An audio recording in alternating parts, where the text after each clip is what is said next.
old-time moonshiners that you encountered, if they was caught, and if you treat them fair and square like we tried to do, they would be friendly with you. They would say, well, I knew that I'd get caught sometime, but I just didn't know when. And it was my job to make it, and it was his job to catch me if he could.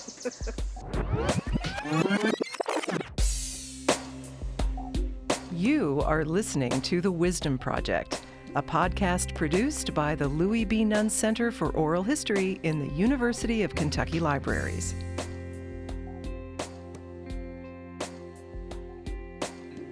I'm Doug Boyd, director of the Nunn Center. You're listening to episode number 8 of The Wisdom Project. For several years now, the Nunn Center's been recording oral history interviews documenting Kentucky's bourbon industry. We also have a few interviews in our collection that document bourbon's illegal cousin, moonshine. From 1986 to 1988, Betty Boles Ellison and Russell Stockton conducted 7 interviews in Wayne County, Kentucky, which is about 2 hours south of Lexington, right down on the Tennessee border.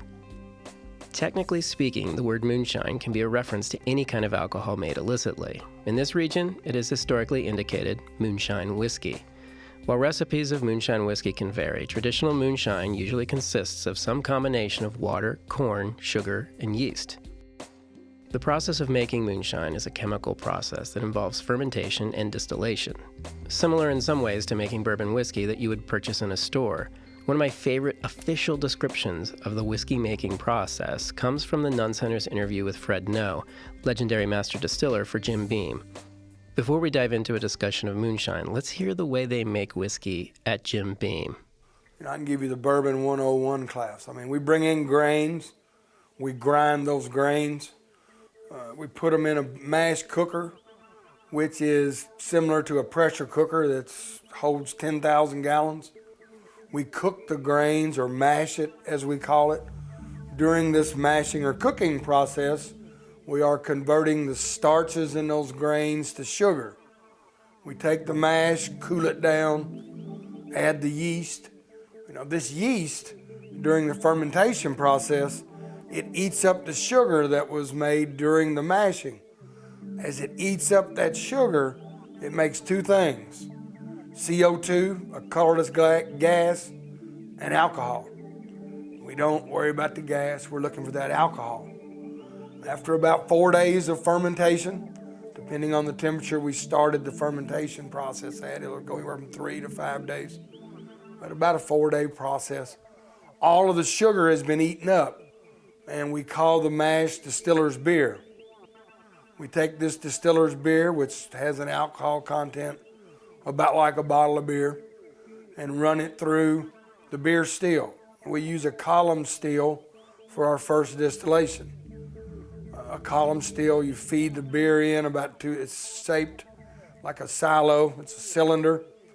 Ours is about 60 feet tall. You feed the beer in about 2/3 of the way up the still.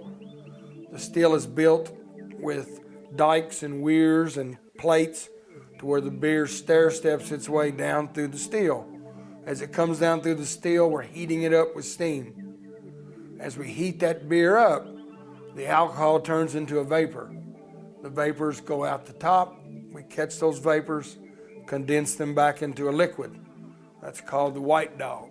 That's the new whiskey. We distill the whiskey twice. We run it down through a pot still called a doubler or a thumper, where it's full of this clear whiskey. We heat it, turning it into a vapor for a second time. Catch those vapors, condense them back into a liquid. Take that liquid, put it in the charred white oak barrels, put it away in the aging rack houses here in Kentucky, and let nature take over. Now let's hear about the process of making moonshine in Wayne County, Kentucky. First, we hear from Russell Stockton. as I've said before, there is an art to making it. First off, you've got to get your mash prepared. That's your water, hot water, your sugar, and your meal, and malt corn, all prepared in this one barrel. Next, let's hear from moonshiner Taft Davis. Well, I'd sprout my corn, get green sprouts on it. And then I'd get my meal. I put 3 pecks to a barrel, to a 50-gallon barrel. And it'd heat me a tub of water, and I'd cook that water about 10 minutes after it went to boiling. Put it in there and take a big paddle and stir it up. And go off and leave it a day and night. And it would cool down till by then with a little cool water till you could put your hand in it. And then I'd pull my shirt off and go in there and squish all that thick mash up, just about like buttermilk, and grind this green corn and put in it. Cover it up, and if it was in the summertime, in 4 days I could run it. Okay, let's return to Russell Stockton, who describes the transition from fermentation to distillation. And a good moonshiner can look at the frog eyes or the bubble on top and tell just about when to start his run. When your mash gets ready, you empty that into your pot that's sitting in the furnace.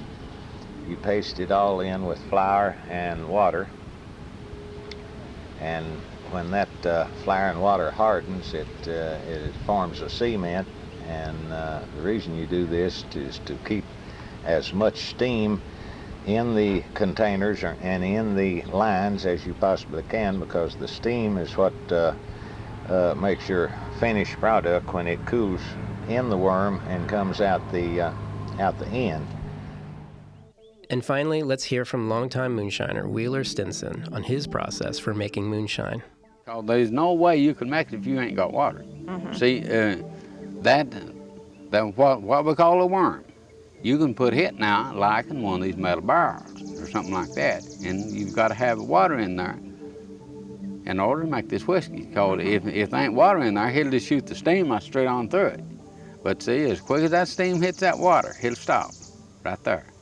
And that's what makes your whiskey. See, the whiskey alcohol is nothing but sweat off of that steam. Mm-hmm. There is one big difference between making moonshine and making bourbon, and that is the barrels where the whiskey is aged.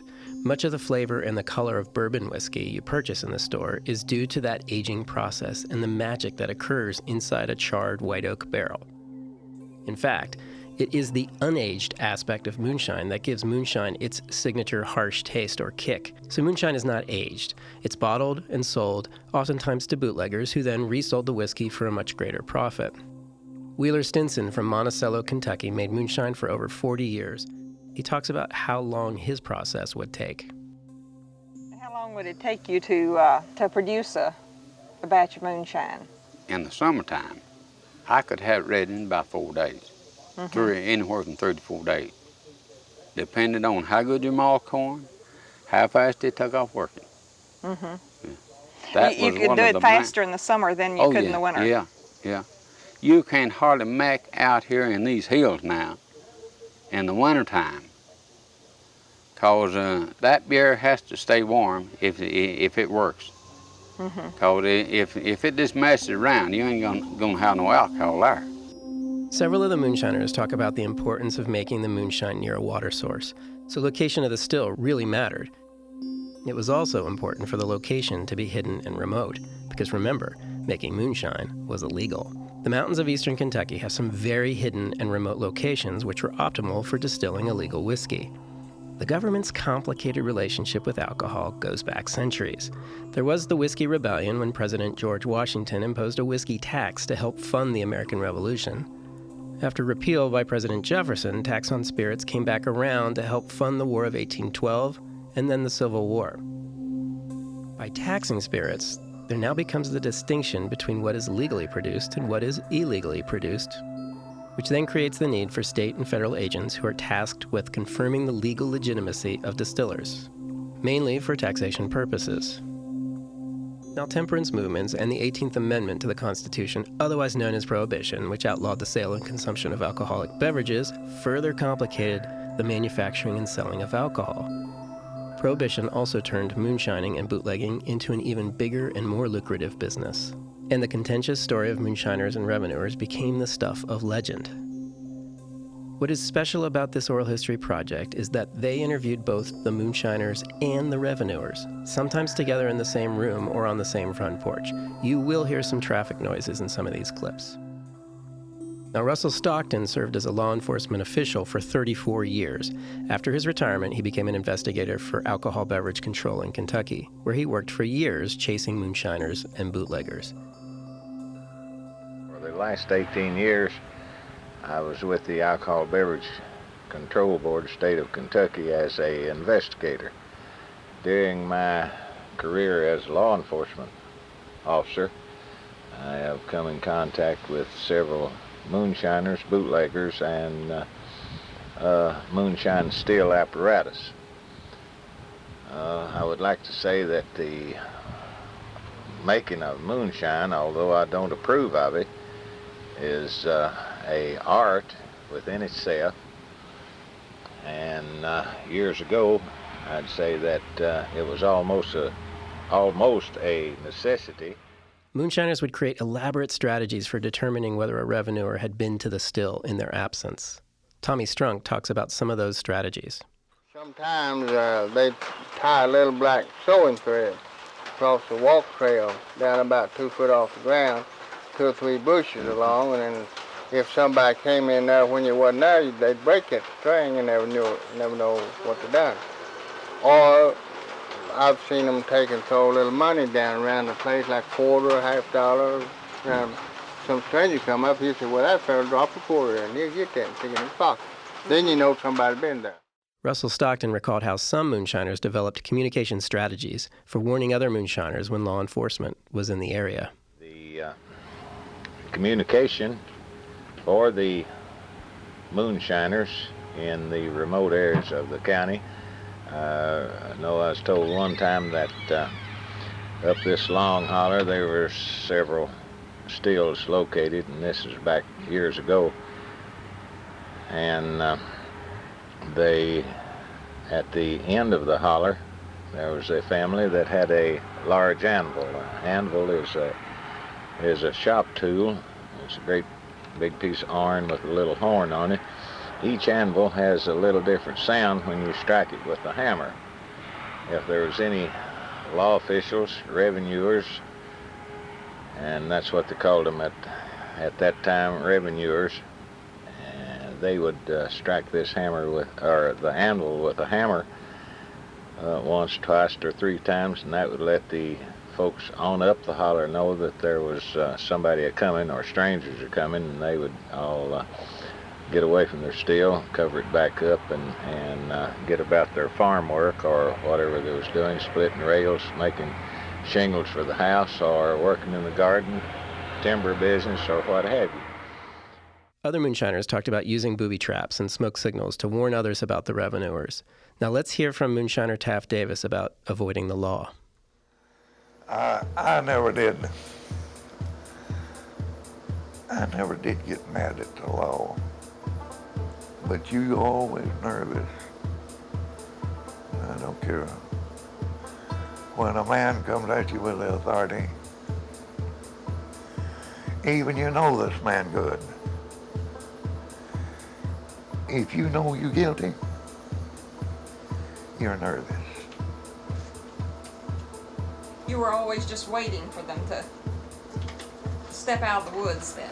Yeah, and you didn't only watch, you listened. And you'd never step on the ground if there was a rock. You wouldn't go to make no, I carried cope sacks and arches on my foot to build my heel up so it wouldn't show and make it level out here. And it just looked like where you'd laid a mop down in the snow. I didn't make no heel prints. And if I seen your heel prints, then I knowed it wasn't mine. And I could nearly size after I seen the law one time.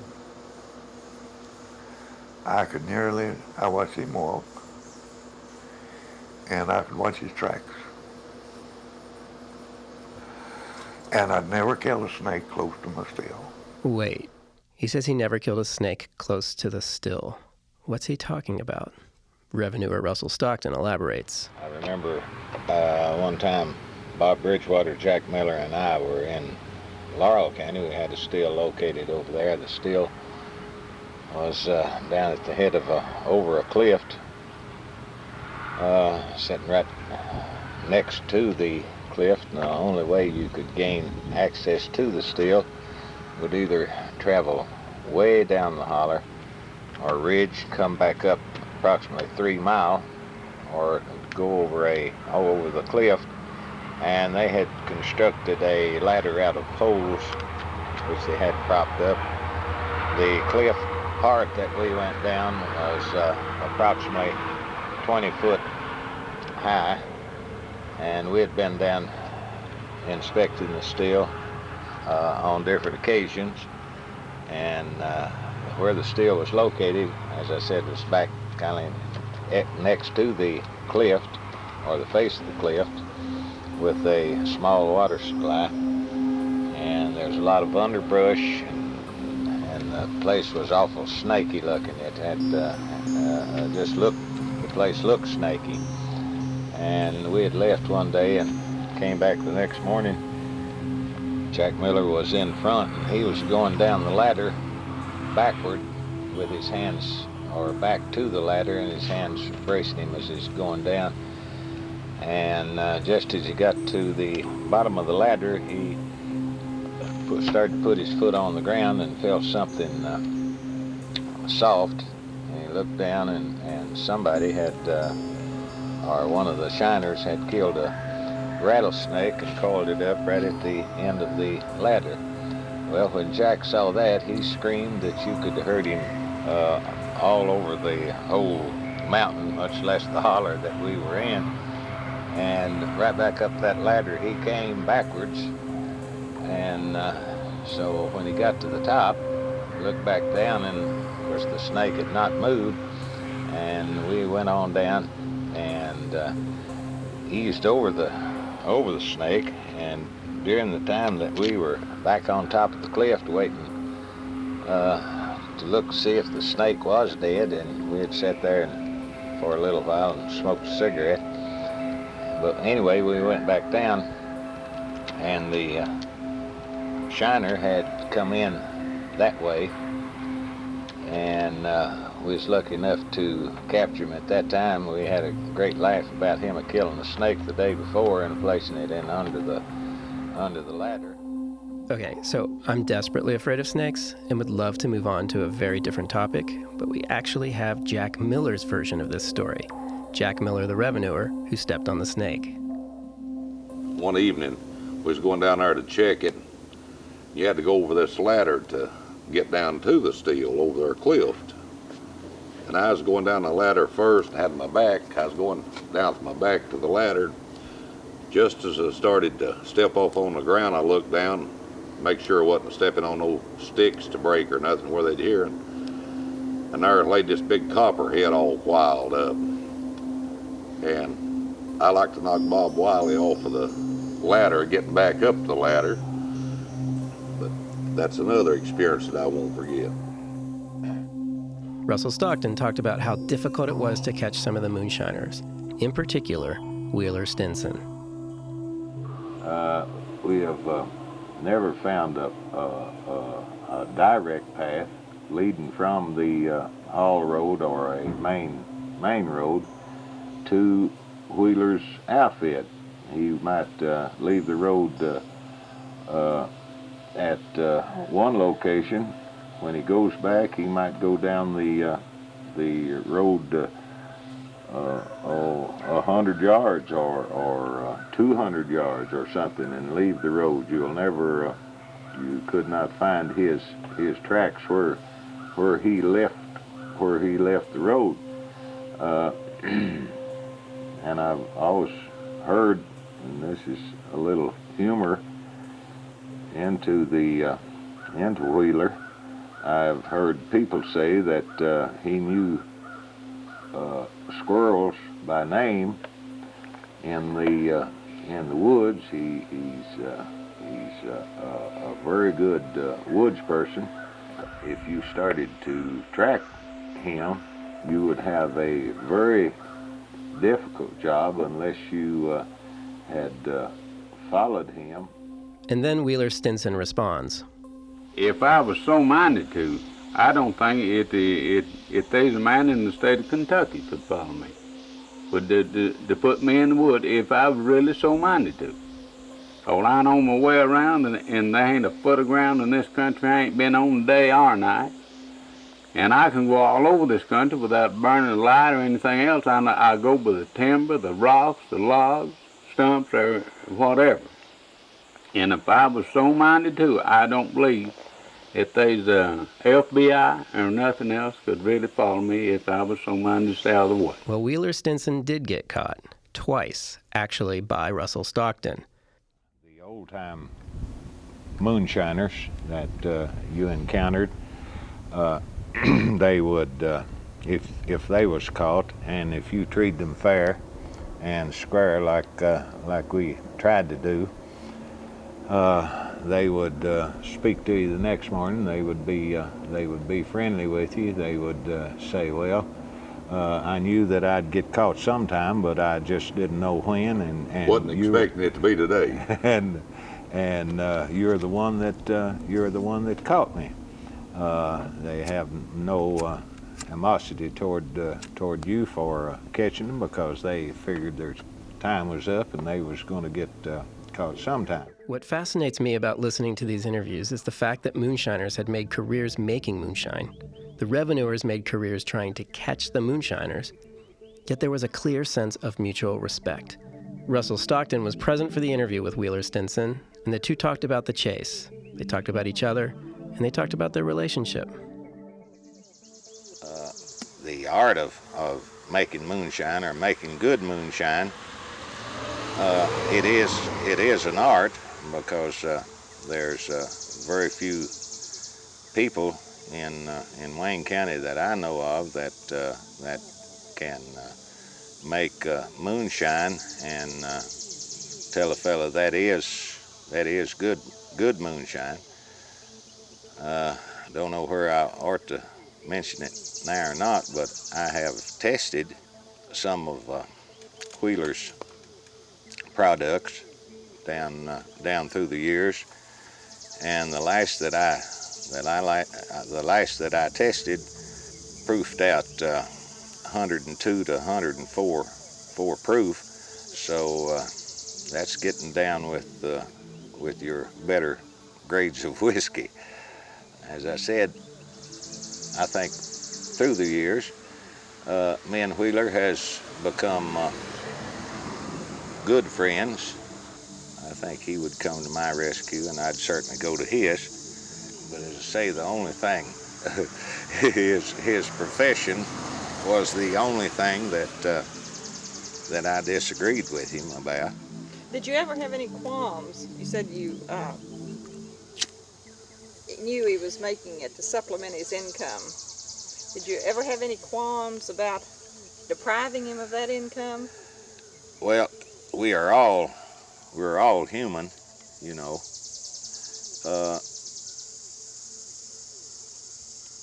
Yes, I have. But it's still your duty to apprehend and destroy any illegal manufacture of alcohol beverages. Mr. Stinson, could you come in now and give us some indication then of your rather adversarial relationship with Russ? Well, he had a job to do. It was my job to make it, and it was his job to catch me if he could. He had a job to do it, and I don't blame him for doing it one bit in the world. If I broke the law, I figured it was his right to stop me if he could, or anybody else. If he tore my stuff up, it didn't make me mad, because I know he was doing his job. That's right. I went on and said nothing about it, because that's what he was getting paid to do. So I didn't think anything about it. I just tried to rebuild it. That's all. Just what it cost.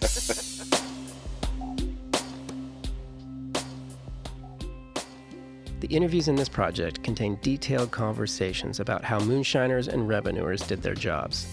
They spoke about moonshine as an art form from two very different perspectives. And throughout this project, both the Moonshiners and the Revenuers expressed feelings of mutual respect between them, and sometimes they were even friends, despite being on opposite sides of the law. The interviews from this project were eventually featured in the book A Legal Odyssey by Betty Boles Ellison, who was one of the interviewers, published in 2003. If you're interested, check out this collection online. These interviews are fascinating. Thanks for listening. The Wisdom Project podcast is brought to you by the Louie B. Nunn Center for Oral History in the University of Kentucky Libraries. This episode was produced by me, Doug Boyd, and Hannah Jones, a new addition to the Nunn Center team who will be working on several upcoming episodes this season. Speaking of seasons, the Wisdom Project podcast has been on pause for over a year, but we have a whole season planned for 2018, so make sure you subscribe. You can subscribe to this podcast on iTunes or via most of your other podcasting platforms, including Spotify now. The brand new voice you hear at the beginning of this episode is the voice of Jen Bartlett. The music produced for this episode was written and recorded by me, Doug Boyd. You can connect with the Nunn Center on Facebook or on our blog at nunncenter.org or on Twitter at nunncenter, or you can follow me at Douglas A. Boyd. Stay tuned for the next episode of The Wisdom Project.